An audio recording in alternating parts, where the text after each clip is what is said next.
Hi. AP budget release చేశారు. So super 6 పథకాల్లో ఈ పథకానికి ఎంత ఇచ్చారు అనేసి మనం మాట్లాడుకుందాం. సో నిరుద్యోగ వృత్తికి ఈ 25-26 బడ్జెట్ లో ఏపీ గవర్నమెంట్ అలొకేట్ చేసింది 0. యూజువల్ గా నిరుద్యోగ వృత్తి ఎంత ఇస్తామన్నారంటే 20 lakh ఉద్యోగాలు కల్పిస్తామన్నారు. 20 lakh ఉద్యోగాలు కల్పించలేని పరిస్థితి ఉంటే కనుక ఒక్కొక్క నిరుద్యోగికి 3,000 ఇస్తామన్నారు.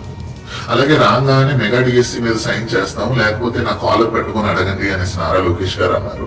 మరి ఇప్పుడు ఆయన ఎప్పుడైనా ఎవరికైనా కనిపిస్తే ఏదైనా వస్తే మీరు అందరూ కాలర్ పెట్టుకుని ఆయన అడగాలనేసి నేను కోరుకుంటున్నాను.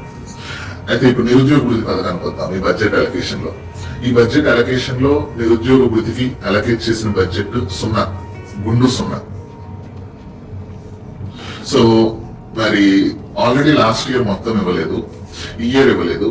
ఏపీలో దగ్గర 7 lakh 8 lakh మంది అన్ఎంప్లాయీస్ ఉన్నారు.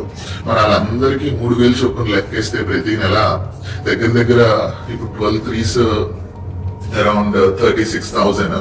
సో ఒక్కొక్క అన్ఎంప్లాయిడ్ పర్సన్ కి టీడీపీ గవర్నమెంట్ ఆల్రెడీ 36,000 అప్పు ఉంది. సో ఇయర్ తో అది ఇంకా పెరుగుతుంది.